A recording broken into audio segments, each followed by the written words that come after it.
political direction. I just want to briefly come and say hello to all of you. This is quite a day to be having a conversation about gun safety legislation. Today is the 24th anniversary of President Bill Clinton signing into law the assault ban of 1994, which was the comprehensive legislation on gun rights.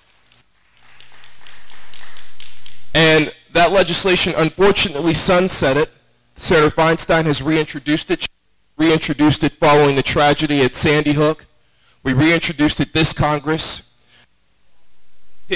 I'm pretty loud. And Republicans have continued to object and obstruct gun safety legislation that protect my family and protect all of us. And that's why you're acting Democrats, that's why you go to the West Side Democratic headquarters and make phone calls to flip the House. That is why what you do is so very important. So I just wanted to come and say thank you, because if we're ever going to get that bill law again, it's going to be because of the work that you all are doing. It's going to be because of the work of Moms Demand Action, which I should have worn my shirt today. It's going to be because of the work of the Brady campaign and others. It's going to be because of the work of members of the state legislature who are passing great pieces of legislation as well to keep their individual states safe. We just heard about how Tennessee has an outrageous law. State legislatures matter, but the fact of the matter is at the federal level we need comprehensive legislation. And if we can't get assault weapons done now, then we do other things. We fight for bump stocks. None of us knew what a bump stock was before the Las Vegas tragedy. We fight for background checks so that people don't slip through the cracks like the fellow in Texas who killed over 20 people. We fight for common sense gun safety legislation. So I just want to come on behalf of your senator and just say thank you for your activism. Thank you for your energy. Thank you for being here at 8 o'clock at night on a weeknight to talk about and be invested in something that is so essential. So on the 24th anniversary, I just want to say I'm happy to be with you. And we said, what can be done now? It was said earlier by our president. What can we do now? What we can do now is push forward. If it's not comprehensive legislation, it's peaceful legislation. Whether it be at the state level, whether it be bump stocks at the federal level, whether it be background checks at the federal level. What we do now is we build bridges in communities and coalitions. We've seen awesome work that is happening with high school students following the tragedy in Florida. But dare I say that there are a lot of young people who look like me just a few miles south of here who die every day at the hands of guns. And it's been happening for 40 plus years in our own backyards. We got to ask ourselves, what are we doing about it and how are we reaching out to our own neighbors in our own cities to make sure that young people aren't dying in their own communities, black and brown kids, every single day. And so I just want to tell you that your senator stands with you. She is on the battleground with you. She's fighting, she's marching, she's on her horse, and she wants the troops to keep at it because what you do matters and what you do will save lives. And if you save one life, if you save 10 lives, if you save 50 lives, you're doing something. And so as an Angelino, as a fellow Democrat, I just want to thank you all for what you're doing and thank you for having me. You have an amazing president in Carla, and thank you for the invitation. God bless you all.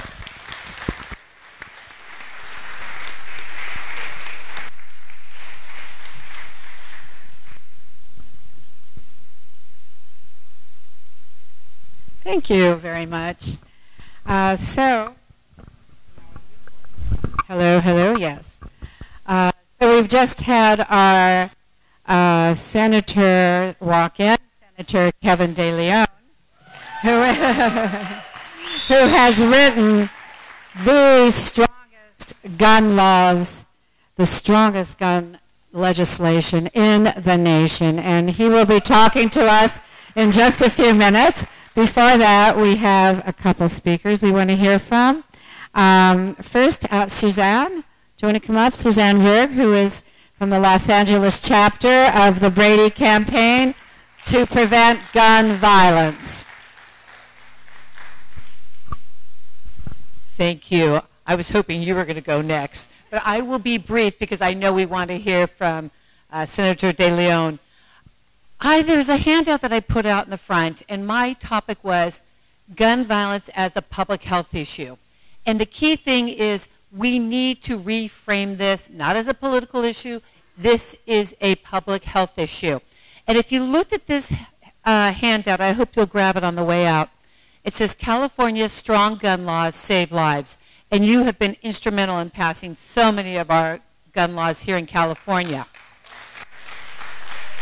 Really, you've been a champion on this.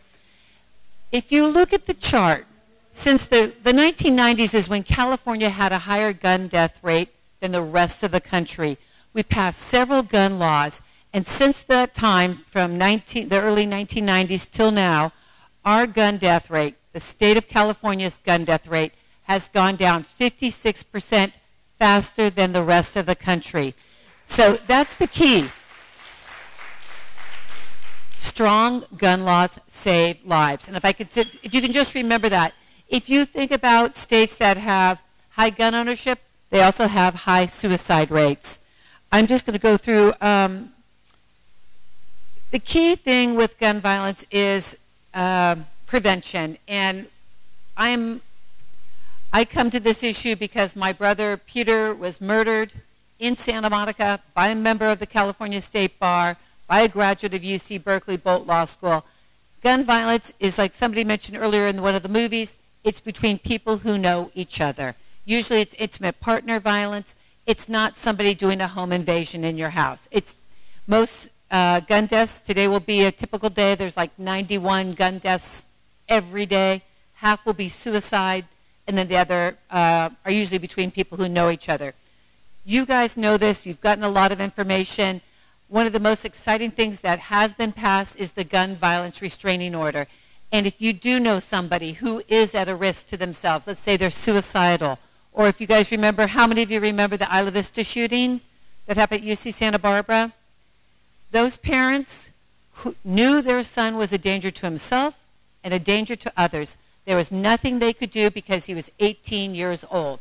So unfortunately, we had that tragedy, and then the laws were passed saying, now family members and roommates can contact law enforcement. They can get the guns out of the home temporarily, go before a judge, and then they decide whether the guns can be returned, what the situation is. But I do think that's a great law that is now taken off. I know somebody said earlier that things have not changed after Parkland. Things have changed. Since Parkland, 5 other states have passed the gun violence restraining order: Florida, Delaware, Maryland, Rhode Island, Vermont. Those laws will save lives. I guess I don't want people to give up on this issue. Things are getting better. I do believe in our youth, grateful for our youth. Thank you, William. And things are going to get better. It's just right now, when we talk about things at the federal level, the gun industry is protected on so many levels, whether they have immunity. It's called PLACA, protection of the gun industry. The ATF has got their hands tied. Policies are placed to prioritize gun profits. And I think you all know that the gun industry has no federal oversight for the consumer health and safety. So teddy bears are more regulated than guns. And we are still restricted on, the CDC can research gun violence. There's no funding. So I will close. When we talk about 94 people die a day, this is my brother Peter. Our lives were never the same. My brother died December 10th, 1978, 2 weeks before Christmas.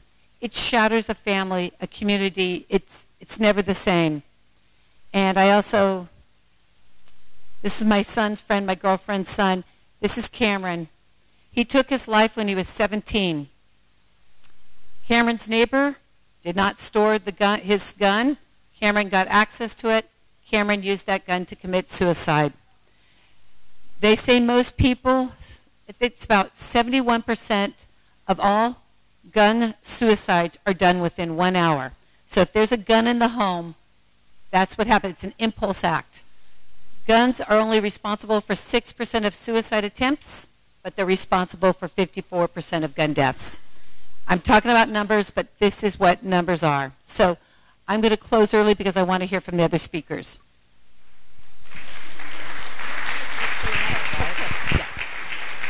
Yeah, and I hope you're I'm thinking a little questions for our speakers because we are going to have a Q&A at the end, so please do stay. Next, I want to bring up Beth Godfrey from Moms Demand Action for Gun Sense West LA. Okay, here.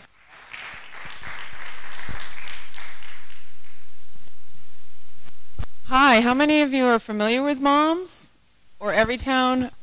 Great, good. I was asked to prepare some action items, so I'm just going to pass them out so we can all kind of follow along. If you just grab some and I will. But I will also be brief. Suzanne is a tough act to follow because she is a wonderful speaker person and has been a tireless advocate for gun sense for so many years. And just Brady and her group in particular here in California has done a wonderful job. I'm very new to the cause. We founded the West LA chapter of Moms just over 2 years ago. Moms itself was founded in 2012 by Shannon Watts following the same shooting. In just over 5 years, we have grown to the largest grassroots organization for gun violence prevention. We have chapters in all 50 states, and we have 4.5 million members and counting. As Suzanne said, yes, it's wonderful. As Suzanne mentioned, it certainly seems like an uphill fight, but to put it in perspective, the NRA, who everyone talks about as being this unbeatable force, which it absolutely is not, over 50 years has 5 million members. In 5.5 years, we have 4.5 million. And that is just Moms. That's not Brady. That's not Gifford. And it's a movement, and it's gaining momentum. But to be honest and to be clear, really nothing substantial is going to change unless we all turn up and vote in November. And we all know that, and you in particular know that because that's why you're here. There's a card here that I'm going to leave in the back that talks a little bit more about Moms and what we advocate for and what we're, but right now I think I'm going to skip to the action items because that's, I think, what everyone wants to hear. So, the legislative priorities. In Q4, midterm elections, flip the House. We call it throw them out. And I'm going to leave this in the back as well. This is our plan, throw them out, a 5-step plan. It was mentioned earlier that most pro-gun advocates are single-issue voters, and that is true. And we encourage you to become a single-issue voter when it comes to gun sense and gun violence prevention.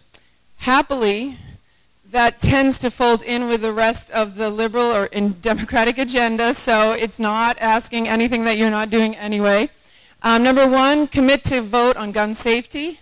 Number 2, tell your leaders to reject the NRA. Number 3, register to vote. Get out there and help register others to vote. If we don't show up, again, nothing lasting is going to happen. Number 4, get candidates on record about where they stand in terms of gun violence prevention. And number 5, run for office, that's very nice. It's a big ask. But, that's something to think about. This year, I believe we have more female candidates running across the country, which I think is wonderful. A lot of moms and a lot of leaders within Moms have stepped up and run for office in their states, in their cities, and locally, which is fabulous, and that also is going to bring about a great deal of change. Here I am with all my papers in them. I'm losing them. Okay, so in terms of who the gun sense candidates are, if you take a look on your sheet, Moms has a database of over 2,600 gun sense candidates in 46 states. You can go to gunsensevoter.org. And these are candidates who have demonstrated support for common sense gun violence prevention measures and have pledged to vote on the side of gun safety if elected to office. It's a very important list. Please check it out, gunsensevoter.org. In terms of upcoming, Moms is on the boots on the ground. That's what we're all about. Canvassing for gun sense candidates, phone banking. The next opportunity is going to be this Saturday, September 15th. Moms West LA is going to be meeting at Blank Spaces in Santa Monica. It's by the 3rd Street Promenade, and we're going to be phone banking. Part of the program, just a little segue, if you didn't know, September is Suicide Prevention Awareness Month. So we will have it, and as Suzanne mentioned, I believe it's even 2/3 of daily gun violence victims are suicides. So we will have a speaker to discuss that and what we can do about it. We will also, though, be phone banking for Harley Ruda, who's running in the 48th District down in Orange County. On Sunday, September 16th, Moms LA, which is West, East, San Fernando Valley, all together are going to be up in District 25 canvassing for Katie Hill. I'm sure many of you know Hill is Republican incumbent Steve Knight. Am I talking too loud? I'm breaking the microphone because it keeps going in and out. She's challenging Republican incumbent Steve Knight in the 25th District. Is the only LA County-based district with a Republican incumbent, and he's viewed as one of the most vulnerable incumbents in Congress. And we really want to flip the 25th. It's at 9 a.m. at Katie Hill headquarters. The address and the other information is on here. I would encourage any of you that are interested to please attend. Moms has a couple of electoral days of action coming up, September 22nd and 23rd, and then October 13th and 14th. If you take a look at the Moms website, you can plug in your zip code and find out the action closest to you. On October 13th, the West LA team again is going to be having our meeting at Blank Spaces, and we'll be phone banking there. We'd love you to join us. I will see me afterwards if you want to get on our list to be alerted about these events. I have sign-up sheets, happy to include you. As Professor Winkler mentioned, the Supreme Court nominee Brett Kavanaugh has very extreme views when it comes to the Second Amendment. So one of our action items right now is, as you know, they had the main issue with him has been his views on women's rights, etc. Again, gun violence is a big, and his Second Amendment views are huge. They have been brought up in the hearings that he's had by several different candidates. In fact, Shannon Watts, 3 minutes. Okay. So what we would like to do is text SCOTUS to 64433 to connect to your senator's office and ask them to please vote no for Judge Kavanaugh. And one of Mom's big priorities of the year for locally in California, statewide in California, I say local versus national, but I mean state, is AB 2103, which would require training in safe handling and firing of handguns for concealed weapon license applicants in California. To be clear, California has some of the strongest gun legislation in the country, which is fabulous.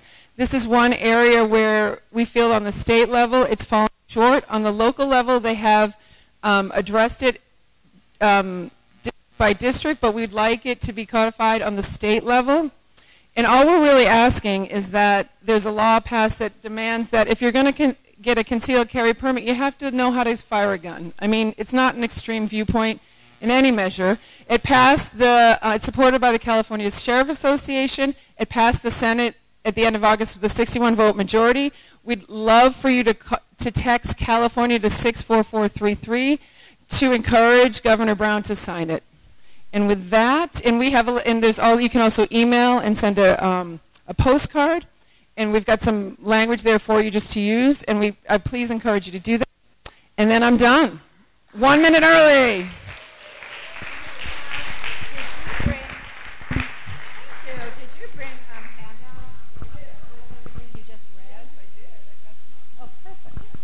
Good. Well, thanks. This is really a lot of action items we have, we can take advantage of.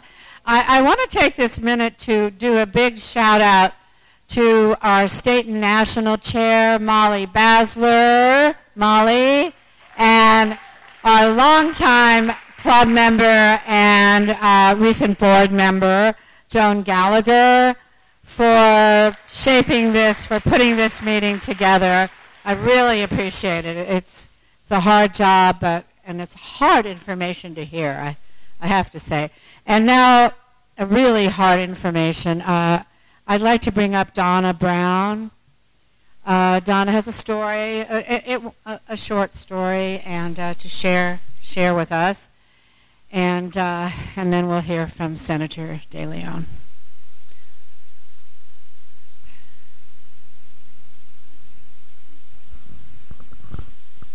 Hello, everyone.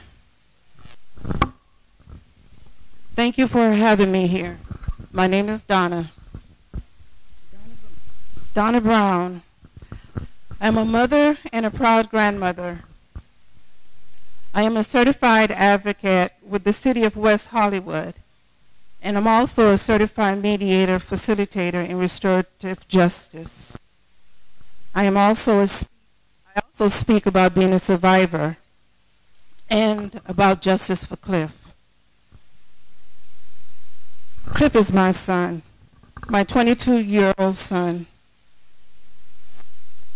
My call to action is the murder of Cliff, of the age of 22. My case for action is, one of my case for action for sure is justice. Justice for Cliff and all family who have not received justice. My other case for action is around safe community and violence prevention. See, I gave birth to a beautiful boy who deserved a long, rich life.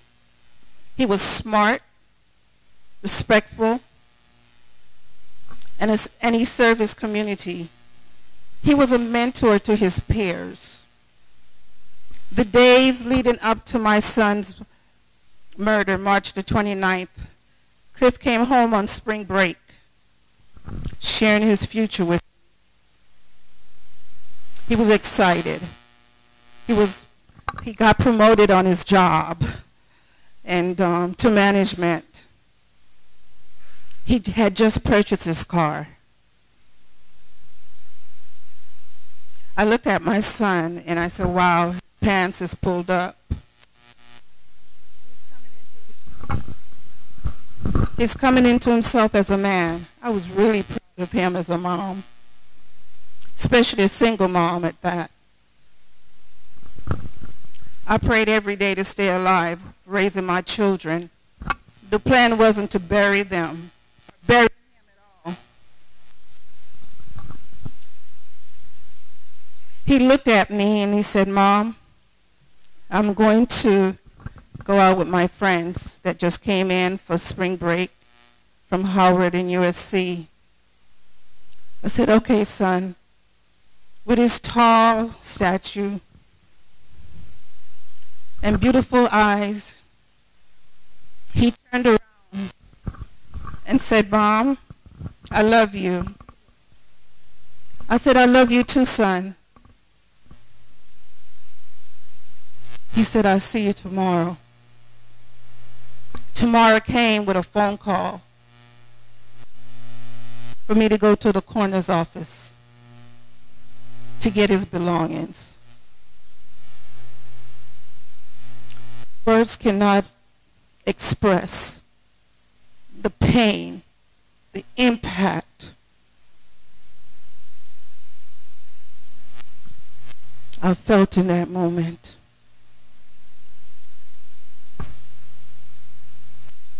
I ran to the room, to his room, and I looked around, wondering if I was dreaming. There was the application for his internship in DC. His goal was to be an attorney.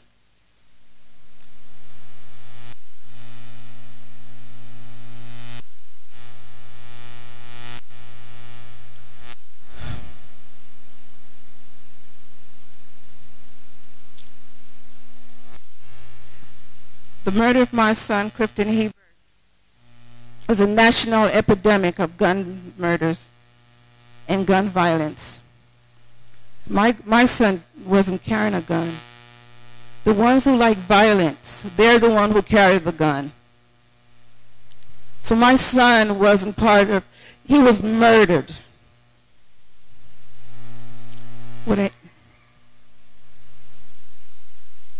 Again, it's a national epidemic of gun murders gripping the United States. To hear the detectives say wrong place, wrong time, it's just empty words to me. From a broken system. It was not freedom that murdered my son. It was a bullet from a gun that took his last breath. It took me 9 months to carry him in my being. It took the hands of evil in a broken system, in a horrible system that don't care about people, that is full of hate. I was planning a future with him. Mothers aren't supposed to bury their children. How many moms, especially African American moms that I meet, that lost all their kids? One mother lost all of her children to gun violence.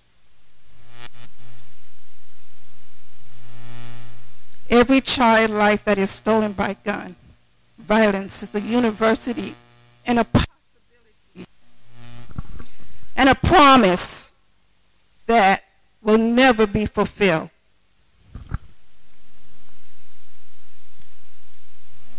In the U.S., the homicide rate is 25 times higher than in any other high-income country.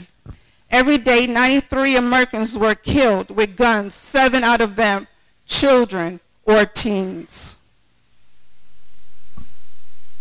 I was told by the detective that Cliff had a mentoring group for young men who came from single-family home. I was told by a parent how Cliff was a mentor to a young man who came from a broken home. His mom was on drugs and his father wasn't in the home. But he was encouraged that Cliff was a college student, an African-American kid going to school, had a future, and he wasn't prejudiced. He welcomed everyone. This kid looked up to him and asked Cliff to help him to get back in school. Cliff was doing that.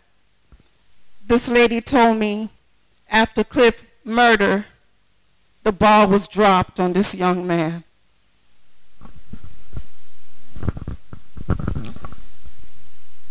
The way the future could look like if we all take a stand for change. All grieving families will receive justice they deserve. With freedom comes responsibility. And part of being responsible means agreeing to common sense solutions and laws that keep guns out of the wrong hands and prevent senseless murders.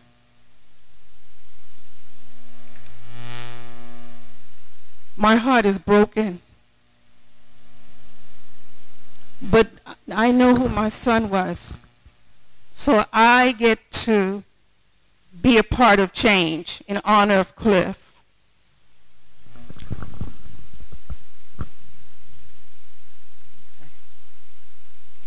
So please, another thing, please encourage your kids not to be bullies either. You know, because hurt people hurt others. Hate is ugly. Thank you.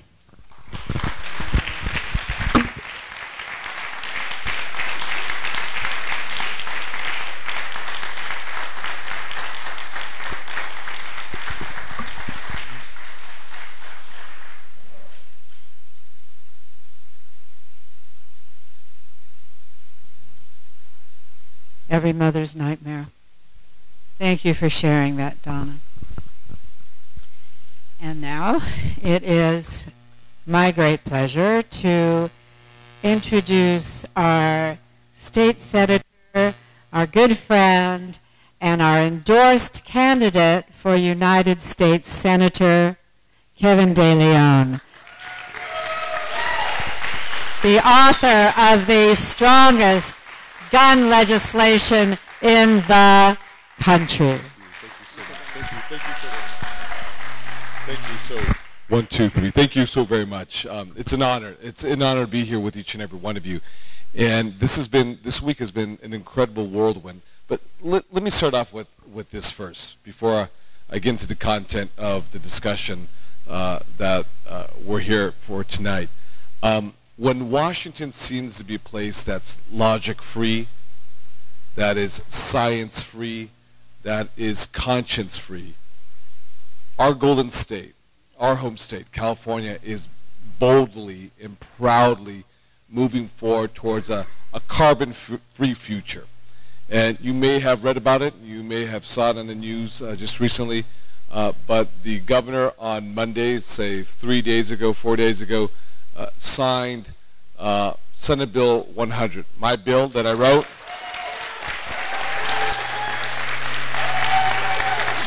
The most far-reaching climate change policy in the world, bar none, which commits statutorily California by law to decarbonize its grid and offer 100% clean energy by the year 2045. This is a shot across the nation that regardless who occupies the White House today, California will continue to lead the nation and the world when it comes to a clean energy future, to allow our children to breathe clean air into their lungs, to grow this economy and put everyday Californians and everyday Americans to work.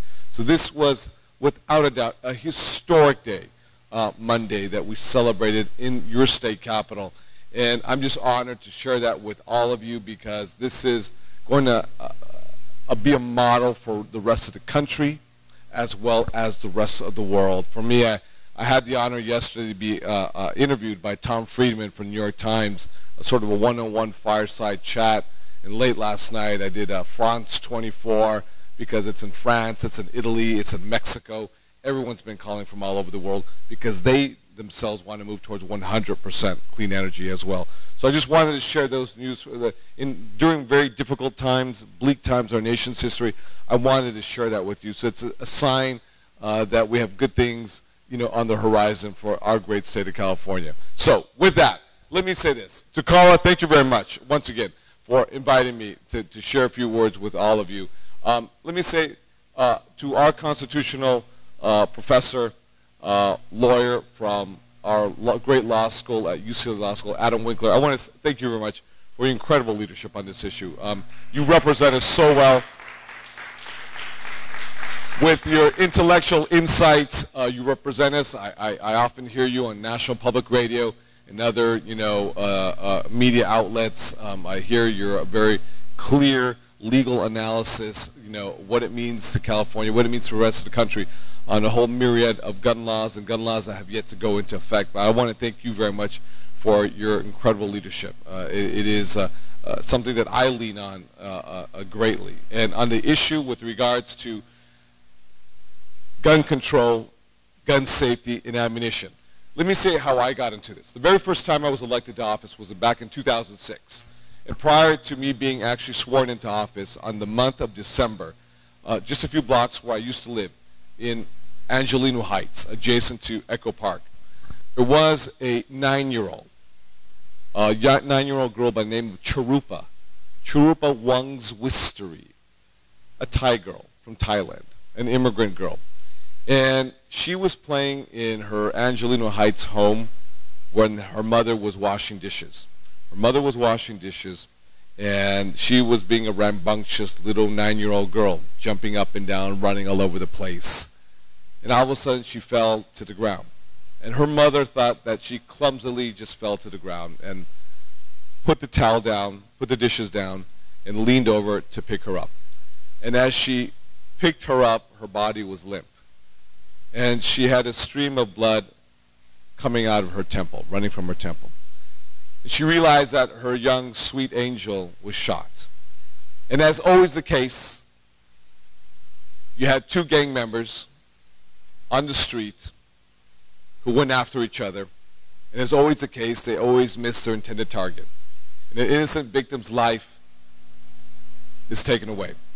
They took her to Children's Hospital down over across the street from Kaiser on Sunset Boulevard, and right before Christmas they decided to take her off life support. So when I was just sworn in, because California has the most restrictive gun laws in America, but we still had so many of these senseless deaths. So I asked my staff, let's rethink this. Let's think about this differently. And I came to the conclusion that ammunition is the oxygen that fuels the fire, that fuels the murders, the deaths. Because without ammunition, the functionality of a firearm, whether it's a handgun, whether it's a long gun, whether it's a shotgun, whether it's a semi-automatic weapon or automatic assault weapon, ceases to function. It's equivalent if I said to you, I have a Lamborghini or Maserati outside in the parking lot. Here are the car keys. Yet there's not one drop of gas in that car. You can't go nowhere.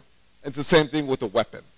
So here in California, I decided that we need to understand who sells ammunition, who purchases ammunition. At the time, you could call the District Attorney of Los Angeles, the District Attorney of Alameda County, Oakland. You could call the Attorney General, Jerry Brown at the time, and ask him, who sells ammunition and who buys it in California? They would not tell you. You could call the Chief of Police of LAPD. Couldn't tell you. I said, I have no idea. Don't know who even sells it, other than we know Big Five sells ammunition. We know Walmart sells ammunition. We know gun stores sell ammunition. We know bait and tackle, mom and pop, small operations, they sell ammunition. But we had no clue. So I decided to move forward a very expansive gun ammunition. And I got it passed. And to the acknowledgement and recognition of then Republican Governor Arnold Schwarzenegger, he signed the bill. But what the National Rifle Association did was, their concern was, if California does it, Washington State, Oregon State, Illinois, New York, New Jersey, Connecticut, Massachusetts, and other blue states will model legislation such as California. So the National Rifle Association went looking for a judge, and they found the judge that they wanted in Fresno County. And that judge in Fresno County moved forward a temporary restraining order, and they blocked the measure. So I went back at it again, and a few years ago, I moved forward, which will go into effect July 2019.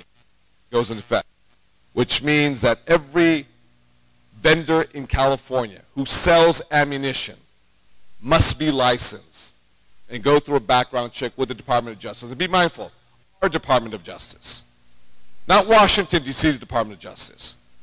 Our Department of Justice. Our Department of Justice background checks are much more comprehensive and restrictive than Washington, D.C.'s. It's not even close. And to buy ammunition starting, that is already in effect today. But if you're the consumer, if you walk into a store and buy ammunition, you go through a comprehensive background check. The very same background check that you have to undergo the 10-day waiting period when you purchase a firearm in California.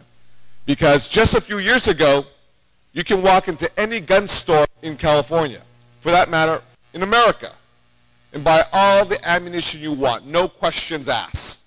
Of course, those from a prohibited class are prohibited from purchasing ammunition. But there's no regulatory framework. There's not even sort of, I must ask Adam Winkler, by the way, Adam, are you part of a prohibited class? Did you just get out of San Quentin prison or Chino or Folsom? And Adam Winkler, I don't remember. I was like, okay, no problem. Here you go. Transaction. You can literally bring a U-Haul truck and fill the U-Haul truck with ammunition. No questions asked in California. And that's happening throughout the country. Because we have to understand who's selling it and who's buying it. Because without ammunition, the functionality of a weapon, a firearm, ceases to exist. Let me give you a couple other highlights in legislation that we have moved forward. With semi-automatic weapons, magazines, clips to be exact. There's no reason why any American should have a magazine that has a capacity of 100, 75, 50, 45, 30, 25, 15 bullets. That's how you can walk onto a university campus. That's how you can walk onto a high school campus. That's how you can walk into a house of worship, a daycare center, and easily and very quickly mow down so many individuals because of the capacity of the magazine. In California, today, because we got it passed, I got it passed, there are no magazines that can be sold that are larger than 10 bullets a clip. 10 bullets a clip. Can't be sold in California. So, to Donna, I want to say that words cannot express the courage of your convictions to share your story today and the loss of your beautiful son, your beautiful black son, at the age of 22, Cliff. It is heartbreaking, and you had the courage to share your story. And sadly and tragically, that story is our story because it's not a unique story. But the fact that you stand up here with the courage to do so and share something so deeply personal and so painful, it means the world to all of us. Because, yes, please.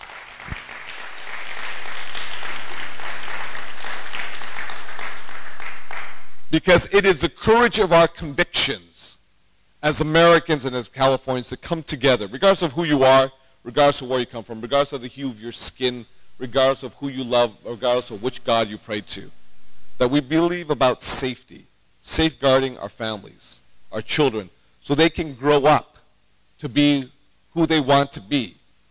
And I think that's why California must continue to lead the nation when there is no leadership in Washington, D.C.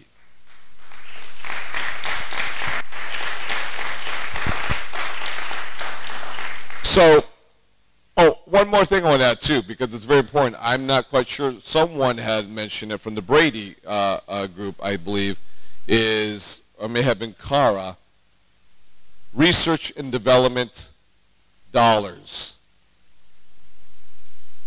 for research on gun deaths.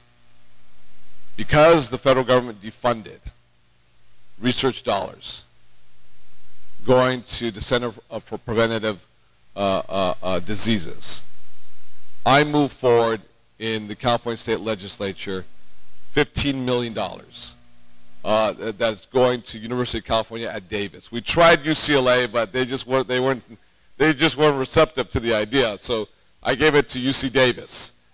I gave $15 million to UC Davis, and the idea is to allow our academics to do the research and compile the empirical evidence that they can present to policymakers, Democrats and Republicans alike, and say, just like tobacco, just like carbon dioxide and other criteria pollutants that are impacting our atmosphere, as well as the lung, that handguns, long guns, shotguns, bullets are an epidemic. They are a disease.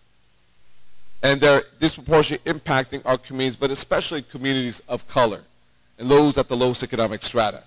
And that research will provide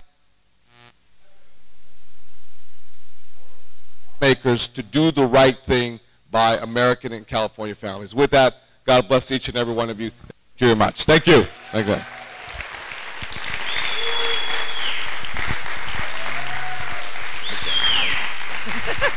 That was great. That was good. Yeah, Kevin De Leon, U.S. Senate. Woo! You know, we're almost out of time, but I'd sure like to hear some questions. Are you all about, can you stay for another 10, 15 minutes? Do you mind to ask our speakers questions? I would like it. I see a question. Wait, you know, the speakers, you want to come up? We've got chairs for you if people might want to have questions for some of this. Okay. Okay. We need chairs. They're right here. We have them ready. Okay, so we'll start with, we'll just raise your hands and we'll bring the mics around. Sarah, Susan, We'll start with Sarah and Susan. First, Sarah, just a minute, I'll bring you the mic. There are other mics up here, I think. Hello, hello. Hello, hello. Play the other mics.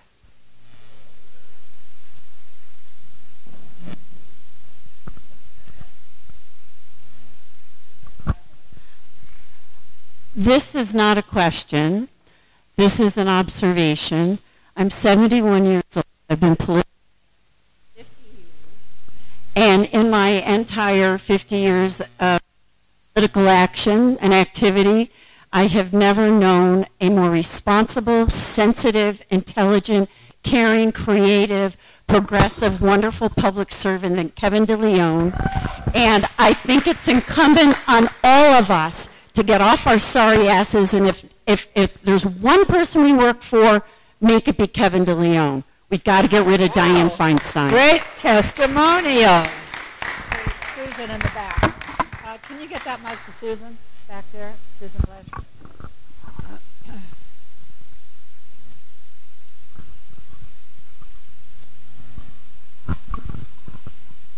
For the senator on your law, what's to stop people from buying their ammunition out of state and bringing it back?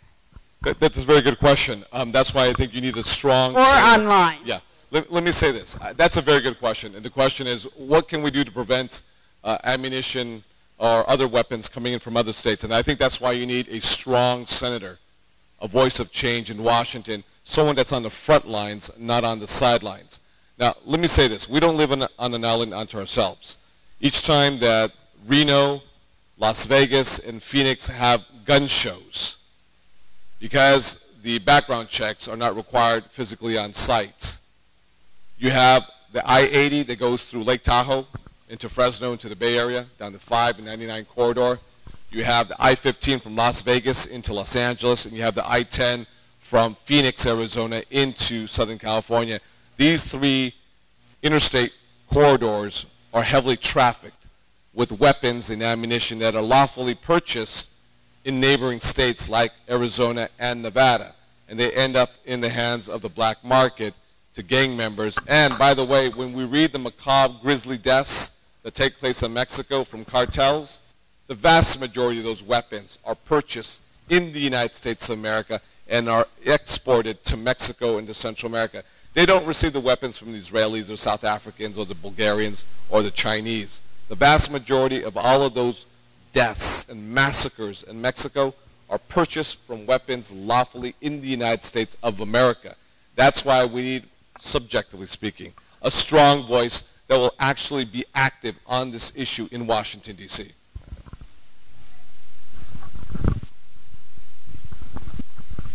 Thank you. My name's Mike Dreeben, and when I was young, I was almost shot by the people I'm most afraid of, LAPD.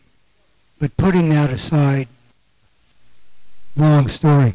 The Second Amendment, the end of it, what the Republicans espouse and the NRA says, the right of the people to keep and bear arms shall not be infringed. It's directed to the professor and to you, Mr. De Leon. But the beginning of the Second Amendment says a well-regulated militia being necessary to the security of a free state. The framers of the Constitution did not want every drunken fool coming out of a bar having a weapon. They wanted people who were trained in the National Guard to have it because the British were coming back. Why don't the Democrats say that head on, and why do they keep arguing with the NRA about the last part of it? If you're not in the militia, you shouldn't have a gun, period.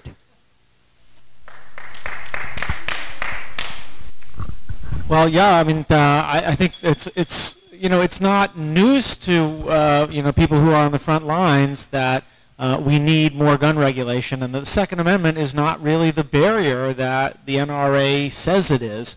I wrote a book a couple years ago called Gunfight, and one of the things that I looked at in Gunfight was the history of gun control in America and the history of efforts to balance gun rights with public safety.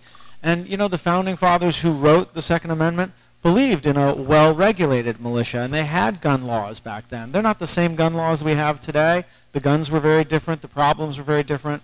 But they did regulate guns for the public welfare. And your point about the Second Amendment is embodied really nicely. For a long time, the headquarters of the NRA in Washington, D.C.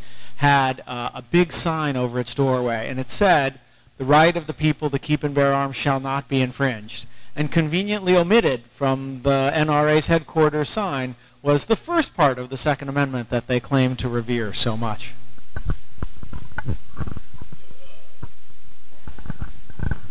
Hi there. This is a really important topic, and thank you for putting on the program. I had two questions. My first question was for Cameron, who left, and it was just simply, why has the senator not agreed to do debates? So Ted Cruz has agreed to do debates. Senator Feinstein needs to do debates. If we don't have candidate debates and a free press, we don't have a democracy. But my second question was, we've all been transfixed by the Kavanaugh hearings over the past week, and some important issues have been brought up, namely Roe v. Wade, voting rights. But I wanted to ask about gun rights, and specifically Kavanaugh's involvement in Heller 2, the decision that he dissented on. Can you please comment on his performance there in the hearings, as well as his performance as a judge? Thank you. I'll follow you. Okay, so just in terms of Kavanaugh, in the Heller 2 case, so this was a case in Washington, D.C., dealing with regulation of high-capacity magazines and military-style rifles, and the court in that case upheld Washington, D.C.'s laws, but Judge Kavanaugh dissented and wrote his own opinion, stating how he thought the case should be analyzed. And it's important to recognize, because it's his own opinion, he can't say he was writing what he was saying because he had to win votes or anything like this. This was a solo dissenting opinion, his own personal views of how to understand the Second Amendment.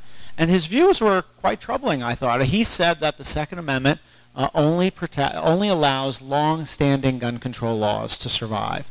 And like I said earlier, that doesn't make sense as a way of thinking about problems. We mentioned the gun violence restraining order. That's not a long-standing law.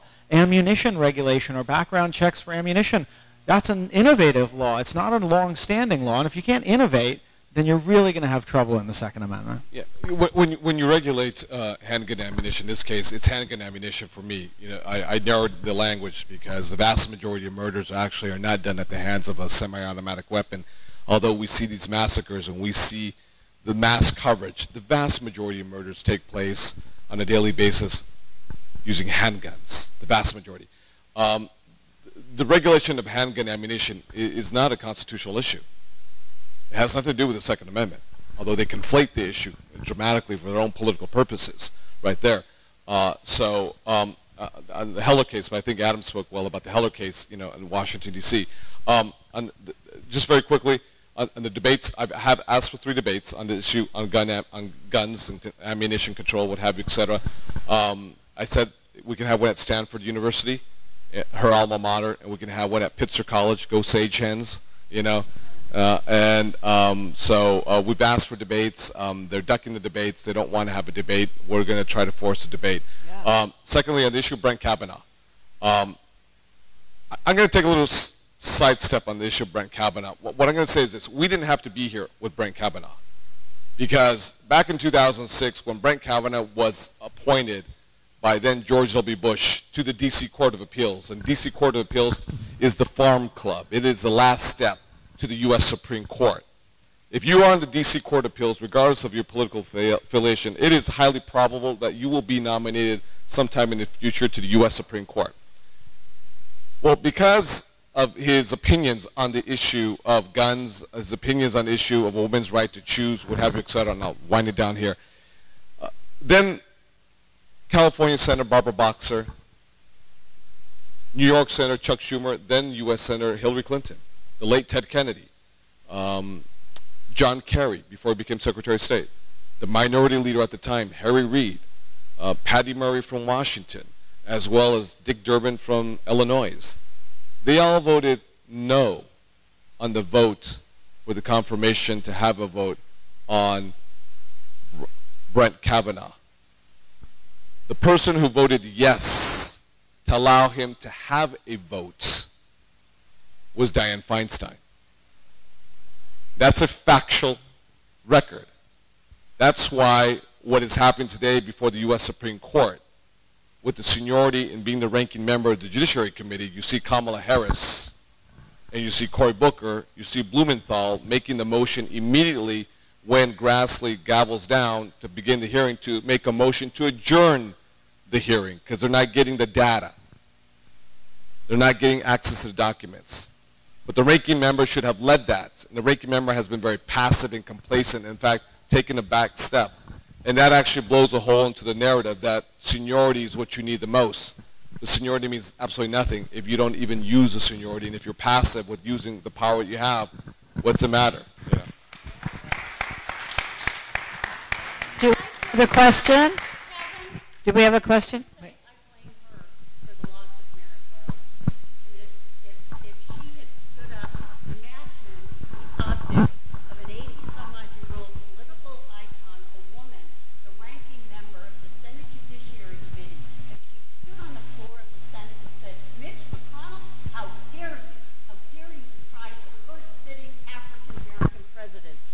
Constitutional prerogative to fill a Supreme Court seat. If that isn't racist, nothing is. How dare you? And if she'd done that over and over, instead she dithered. And she dithered when she apologized to Kavanaugh the other day for people exercising their First Amendment rights. She's got to go. Yes, thank you. I think we have a very passionate Kevin supporter here. Do we have any other questions for anyone else on the panel or for Joan? Wait, I'll give you the mic. Hi, this is for either Suzanne or Beth. I know that you mentioned the red flag laws, also known as the gun violence restraining orders. There are 34 states who still don't have them. Are there efforts by your organizations to get these passed? You know, I don't know exactly where it's at. There's just so many, like right now, we're focused on the governor. There's 16 gun bills on his desk, so I'm not paying attention to the other states. I'm kind of like California. So be sure to get the handouts that there's 16 gun bills on the governor's desk that we are following. So I can't say, but I know there's a lot of, I don't know if you guys are up to speed on the other states. I'm not.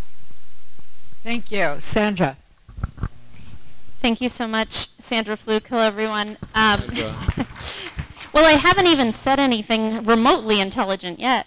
Thank you all to the panel, and especially for sharing your personal story. I hope this isn't sort of too specific and arcane of a question. I'm legitimately curious. I saw that there was a court decision that came out, I believe, this morning that struck down a law that California had banning advertisements of handguns outside of gun shops, and that this had been in place for decades. And I wondered if you had any perspective on if you think there's a real-world consequence of it, and how important of a law it was. I haven't heard the case. Yeah, I mean, this is some litigation that's been going on for a while. It's a First Amendment challenge, not a Second Amendment challenge. A First Amendment challenge saying it's a restriction on advertising. And it sort of goes along with, as the Supreme Court gets prepared to expand on the Second Amendment, perhaps, with a Judge Kavanaugh. One of Judge Kavanaugh's most disturbing set of cases, I think, are cases where he reads the First Amendment very broadly to protect the rights of business corporations to advertise. And Justice Kagan, in a case this past term, warned that the conservative majority on the court was weaponizing the First Amendment to use it against regulation of the economy and long-standing laws regulating vice activities or especially hazardous activities. So, so with Kavanaugh on the court, we're not only likely to see more guns, but more advertisements for guns too. And that's why the decision with regards to Kavanaugh is so critical, because Kavanaugh is not replacing a conservative like Neil Gorsuch. He is going to be the balance in a 5-4. That's why the decision, once again, to allow him to have a vote as opposed to Democrats in unison saying, we're going to nip this at the bud immediately. Now we're stuck in a position now where he's a 5-4. But he will be confirmed, okay? Because folks say there's going to be a smoking gun coming out, no pun intended, with regards to the documents. Yeah. Remember, these are the Republicans, U.S. senators, who endorse openly a pedophile for the U.S. Senate in Alabama. Yes. Roy Jones. So, what evidence are they going to offer? They're going to say the Republicans are going to turn their backs on this individual. And can I just bring one